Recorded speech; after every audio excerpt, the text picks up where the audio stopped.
Welcome to All Things Policy, a daily podcast by the Takshashila Institution. We are a bunch of policy nerds based in Bengaluru, and we like bringing fresh perspectives to Indian affairs and Indian perspectives to global affairs. So grab a cup of coffee, sit back, and join us for today's chat.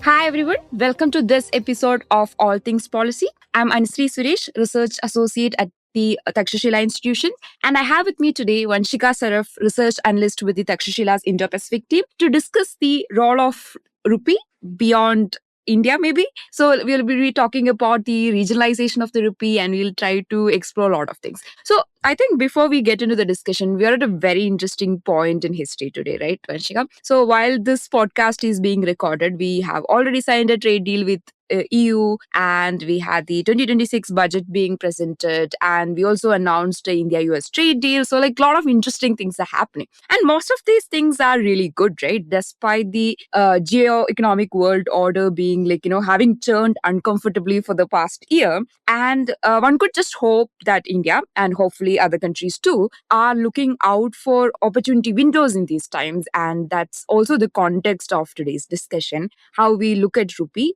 and the role of rupee in this new world order. So we had tariff, we had the weaponization of the dollar that's happening for a quite some time due to sanctions against the US adversaries, and how US has widely used sanctions using the dollar system as a tool throughout the time in history since the September 11, 2001 attacks. So now with the Trump administration, and if you can say it, like a larger US withdrawal from the global stage, there is an increasingly popular discourse about on the de-dollarization, whether the local currencies should play a bigger role in the international trade transactions and all those things. And if you look at it in the current system that we have, especially since post 1971, the fiat currency system, the trust in the dollar or the whichever currency that we are globally using, and the credibility of the institution that's kind of supplying it can be affected, right? And that trust is most important factor is in the global currency system that we have today. And this trust is quite affected by the US policy choices of today, such as tariff-induced uncertainties and capital restrictions for foreign investors in US assets and all. So, however, let's start with the note that probably in the future of global currency dominance, most likely scenario would be that dollar might continue to be playing a dominant role, and because of the dollar trap and the network effect of it. So we're not getting into that aspect now. And the path dependency that all we have makes it very difficult for countries to switch to other countries too. But the interesting question here, Vanshika, that I want to ask you is the most important discussion that we should be having is also whether India can and should look at the role of the rupee beyond its jurisdiction. So in that way, can you explain what is the concept of rupee regionalization and what factors make it worth proposing that idea? Yes, Anushri. Thank you so much for that introduction and for giving a very good context to what we're going to discuss. So I'm going to start with what rupee regionalization is not, or currency regionalization. So it is not the replacement of any domestic currency, nor does it require a common central bank or a unified monetary policy. Now, why we came to discuss this was that we've seen in India's neighborhood, there has been a lot of churn, there has been a lot of political upheaval. And despite so much cultural linkage, despite proximity, most of the cross-border transactions are still heavily reliant on third-party currencies, which, as you said, is the US dollar. Yeah. And so this reliance, what it does is it introduces unnecessary conversion costs. We're exposed to exchange rate volatility, and overall, it reduces the independence of the region. So the idea came about that, we know what internationalization is. There are a lot of international currencies, but they require deep financial liquid markets. They require full convertibility, and as you mentioned, very important, global trust. On the other hand, if we think about the idea of regionalization, that is less demanding institutionally, and it's a lot more feasible for emerging economies. So the idea refers to the increased use of a national currency beyond the country that issues it, but within this current an economic or a geographic region. And because India has such a dense neighborhood, and just to be clear, when I refer to neighborhood and neighboring countries, this excludes Pakistan, China, and Afghanistan. Yeah. For the purposes of the paper that we're discussing and the idea itself, it's already very radical.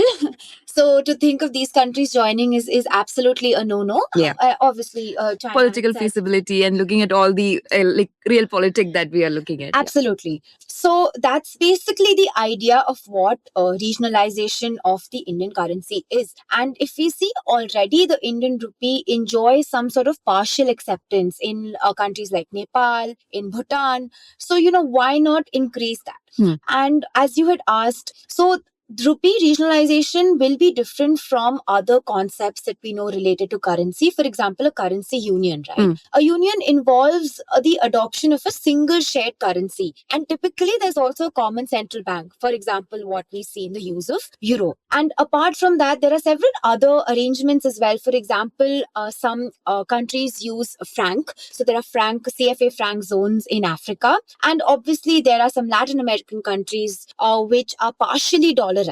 And it's been seen that across these, different global arrangements, it does reduce transaction cost, and it in some way also deepens regional trade and investment flows. So structurally, why I think this is a good idea for India is that one, India is already the region's largest sort of trading partner. It's an important source of investment, of tourism. And second, recently, since you also follow this, we've seen a lot of currency crisis happening in Sri Lanka. There were constraints in Maldives and Nepal. So these countries are constantly vulnerable, being smaller economies, to external shocks. And this is when India has really helped them and bailed them out of it. And third is, India's own national interest and own policy trajectory. So we know the Reserve Bank of India has articulated India's wish to gradually internationalize the rupee. So I think this idea really fits into those objectives as well.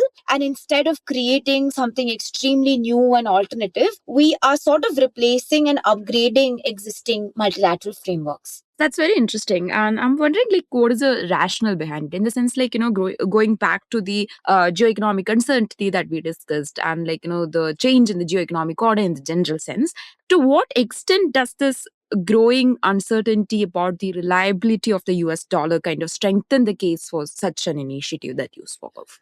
Yeah. So first, I'll refer to some sort of historical, literature, because there was this concept of optimum currency area, which was proposed by some economists like Mundell, McKinnon, Kennan. So basically, according to them, what they also realized was that when you expand a national currency beyond its borders, it can be very efficient if member regions exhibit sufficient factor mobility and price and wage flexibility. So there has been existing literature that basically argues that if such a case exists, there will also be a lot of self-reinforcing through network externalities. That is, as more actors accept a currency, the transaction increases, the utility increases, it leads to further uptake. And this is the idea that it will lead to broader trade and create more momentum toward acceptance. And as you mentioned, the dollar unreliability, that is a big problem now, because dollar was, once it was unquestioned supremacy of the dollar. But that, as you mentioned, has been changing, right? And so I'll just lay down some 3 or 4 factors that I think toward in the entire world we're seeing a move towards de-dollarization. Of course, that is a very far-fetched idea. Yeah. We're not saying that any currency, let alone the Indian currency, is going to replace the dollar. Yes. But more of a demonopolization. I think that might be a better word to use it instead of de-dollarization. And how even Mike Carney said in his speech, the idea is to reduce our vulnerability. And so, some of the factors that have led to this, even the BRICS talking about it, India's hosting BRICS this year, is that first, the dominance of the dollar gives a lot of power to the US to impose sanctions. They did this with Russia, they did this with Iran. So basically, they froze all these reserves and they cut off Russian banks from SWIFT. And so it's clear that dollar is being used as a geopolitical weapon. So that is one. Second is that because all countries are so dependent on the dollar, whatever monetary policy that the Fed comes up with has global ripple effects. So when US interest rates rise sharply, the dollar tends to strengthen, and then dollar liquidity often tightens, and then because of that, developing countries sort of face painful consequences. This has happened in 22, 23. It also happened during the taper tantrum in Yes. 2012, 2013. So this almost always leads to a currency crisis in emerging markets. The third is that using dollar for international transaction effectively pulls one into a very large US legal and regulatory orbit, because so much of trade and finance is dollar dominated. Those banks, even which they don't have any physical presence in the United States, they must comply with US regulations whenever they use dollars. So this is a huge compliance burden, and it sort of creates in some sense a financial extraterritoriality. So I think this is another reason why countries are seeking more autonomy from the dollar-based system. And finally, obviously, we know that dollar still comprises the largest share of global foreign exchange reserves. But if we see in the last few years, the dollar share of official FX reserves have fallen from 70% in 2000 to 57% in 2024. So there is a clear indication that this model of dollar being the reserve model is less safe, right? And countries are worried more about loss of access, loss of value, and policy unpredictability given the current administration. And the other thing that the other currency that countries move towards as an alternative to the US dollar is the Chinese renminbi, which they have. And for example, especially in neighboring countries, they have in the past used yuan, for big payments. But of course, there are other, problems that come with using yuan denominated trade and finance mechanisms. First, it's obviously tightly managed by the People's Bank of China. And so, you have a lot of conditionalities. There is lack of legal recourse, there's lack of transparency. So in that sense, I think, India suggesting an INR based ecosystem would really be beneficial for the region. Yeah, that's very interesting. I think one thing that you noted down is quite important, that I found it really important, is the fact that the unpredictability of the current US administration and how that acts as a kind of a accelerating the demonopolization or the de-dollarization effect in a way. So going back to again the regionalization of the rupee, I think several economies already have operational or informal ties to the Indian rupee. So what are these existing arrangements? Yes, so already in the neighborhood, if we see the Nepalese rupee and the Bhutanese kultrum is already pegged at the INR, with Sri Lanka actually in 2022, the Central Bank of Sri Lanka authorized INR as a designated foreign currency. And the rupee is also increasingly accepted in the tourism sector. It's the same in Maldives. INR is informally used in resorts, especially for Indian travelers. And Bangladesh as well, it's not very highly used, but we have trade settlement underway with Bangladesh. So these are arrangements, but they are not full-fledged use of the INR within these countries. And the idea, again, as I mentioned initially, is not to replace their domestic currency. It's not to have a common monetary policy at all. The idea is that it becomes easier to use INR, and that allows all of these countries to trade more. I'll come to what we need for this to function.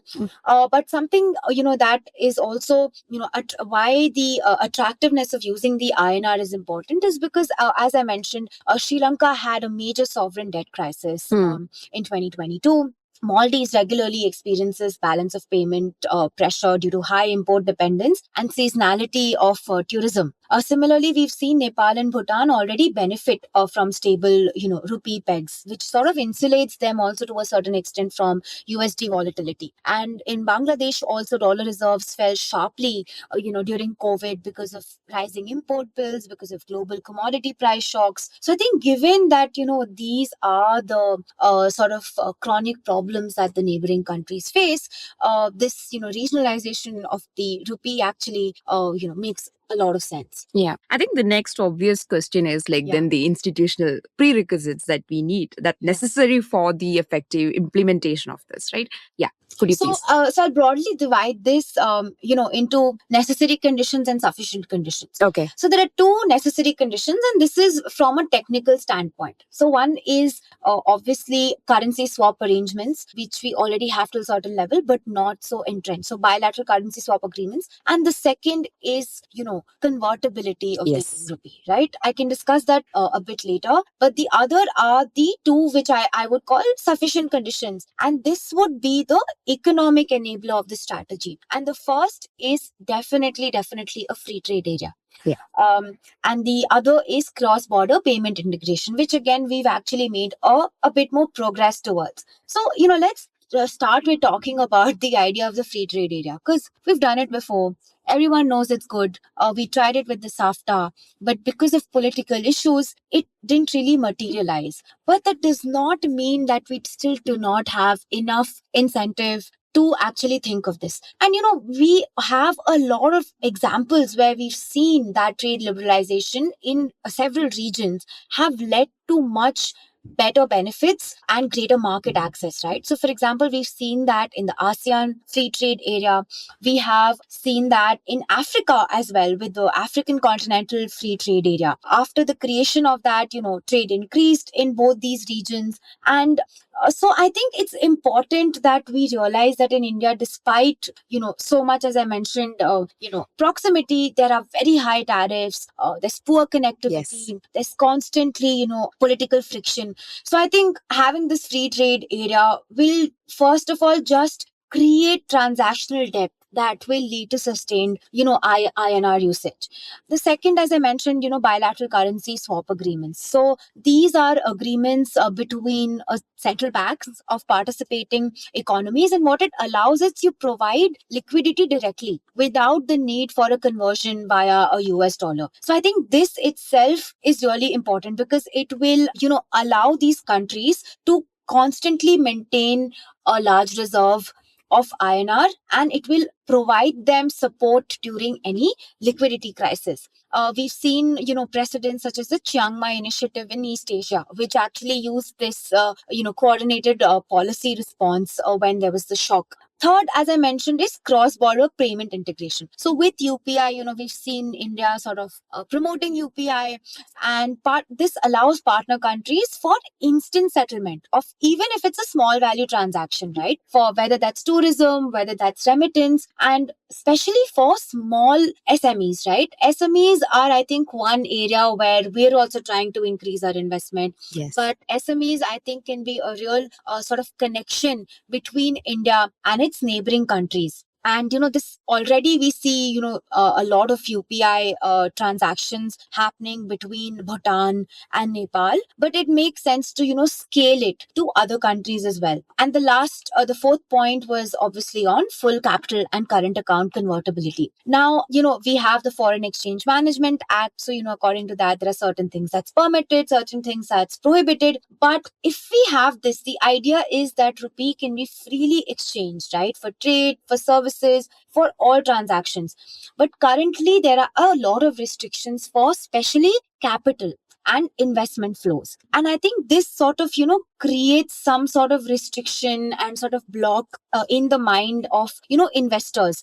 So having this convertibility, I think, will really help businesses to move capital very easily from one market to the other. And, once this happens, there'll be more sort of reciprocal openness. There'll be more capital account, liberalization. And this would really help, I think, destabilize the political effects also. Because currently we're not that economically entrenched.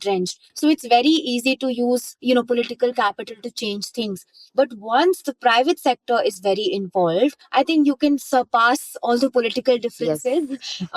So I think this would really be a big move. Obviously, you need a very mature financial system for this to work, but it is very much possible. Yeah, Vanshika, I think you're preaching to the choir when you're saying that, we need a free trade area and the currency convertibility as well, because, these are very important things. And I think not just from the rupee perspectives, but generally for the economy to grow and, to gain from a lot of things. And it's absolutely like this. So, can we look at some of the international experience, like something that we can compare, and learn from?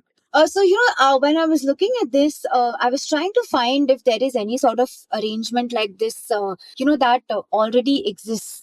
And the closest thing that I found was this idea of the common monetary area. And this is in South Africa. So the South African rand actually is a common sort of currency for the other countries, neighboring countries such as Lesotho, Swaziland, and later Namibia, which also joined this, CMA or common monetary area, as I mentioned. And, once this was established, there were changes seen in alignment of inflation, in overall currency stability, in integration of trade. And so this was, I found sort of the closest, example of some sort of regional arrangement where one dominant economy sustains sort of parity relationships with smaller neighbors, but also allows them to retain, formal monetary sovereignty. And, of course, it's not that this is the perfect, example, and we've seen massive differences. But it is a institutional precedent, right? And that itself, I think, is valuable because now we can learn from the CMA's experience. We can create better mechanisms. We can design better frameworks in a way that we're not just perceived as the dominant economy, as the big brother image always goes, but as something that also benefits the countries itself. Yes. Okay, so to kind of put it all into one place, so if imagine rupee regionalization and like you mentioned as a important prerequisite, an eventual free trade area also materializes. So what are the some spillover effects that could emerge? So there are quite a few. So first, I think I'll start with, broader sectoral implications. So one, we'll obviously see a benefit in export-oriented sectors, Yes. right? So food, pharmaceuticals, light manufacturing. So as soon as trade barriers are reduced, that would lead to more competitive pricing. There'll be faster market penetration. And overall, I would say that quality standards would improve, something that we really suffer from in the subcontinent. Second, I think would be, the creation of regional value chains. In India, for example, again has strength in textiles. Bangladesh also has, but there is no regional cluster, Yeah. right? So creating that some sort of competitive, regional cluster would, be really beneficial. We can also do the same with tourism. Sri Lanka, Maldives, India, we could have sort of, multi-destination clusters. So these are some things, that would just become easier, immediately. And there would be other spillovers as well, right? And coming to sectors, the third, I think, sector that would really benefit is the services sector. So services already account for a high, share of our GDP. And, unlike goods, services rely very heavily on financial connectivity, on mobility of professionals. And both of these would be greatly strengthened by any form of regional currency use. And third, as I mentioned, was credit risk for regional, small manufacturers, for cross-border trade, and low-cost retail, payments, merchant transactions. All of these will really help the small manufacturing to upscale. And last, I would say is, something as basic as educational services. So a lot of, there's a high demand for Indian university education in our neighboring countries. Thousands of students migrate annually. But, if we can start, set up campuses in those countries with regional research centers, with, provision of twin programs, then I think overall we'll see a big spike in connectivity, in cooperation, and also, greater trust as well. Yeah, I mean, all of this actually sound really amazing if they are realized, especially given the fact that Indian subcontinent is one of the most fragmented regions in the Yeah. world. And but I think, of course, I think the most obvious thing that we have to discuss now is Yeah. again the challenges, right? Yeah. It's a good dream to have, but what are the barriers that's blocking it to coming into a possibility? And also, like, are there any drawbacks and considerations for neighboring countries as well? Yeah, absolutely right. So this is something that we really need to keep in mind because we know that this will be beneficial. But what is something that the neighboring countries, may have to give up to a certain extent? Because obviously we're the dominant economy here, but we also have to be persuasive for these countries to take it up. So there are some concerns, right, when it comes to this. First, when we critique dollar dependence, because, there is lack of alignment between US monetary policy and what the policies of developing countries are. Now, if we apply the same thing in this case, the RBI has a domestic mandate, right? And the mandate is to manage India's inflation. So ultimately, there will be RBI will pursue policy where, rupee can be depreciated so that, Indian exports are boosted. But this might lead to our regional partners who hold INR reserves to maybe suffer a decline in the purchasing power because of, decline rupee depreciation, which we're actually seeing now. The rupee is depreciated, but thanks to the US trade deal, hopefully there is some recovery. The second is obviously we're not, getting rid of the domestic currencies, but there might be some degree in the loss of monetary sovereignty because, those countries will need to manage exchange rates, reserves, and liquidity, also according to Indian national priority. So they might be exposed to some sort of shock, which is emanating completely from India, but sort of transmits across the border. The third is that, again, similar to this, is that there will be some sort of fluctuations, right? And, maybe reversal in arrangements that will affect the goodwill that we're trying to create. And why I mentioned this point is, for example, in 2015, there was a political issue between India and Nepal, and there was this unofficial blockade where a lot of supplies, essential supplies, were stopped to Nepal, right? And so, given that we'll have this power, we also have enormous responsibility to make sure that our neighboring countries, don't suffer. And obviously, leading to this is the fact that politically, we don't know whether there will be some sort of abrupt shift in the future. So, again, one example that comes to mind is demonetization. So during demonetization, Indians themselves were, left with so much old currency. The same thing happened in Nepal as well. The banks, the citizens, they were left with so much unusable Indian currency. And, this also sort of triggered backlash and strain.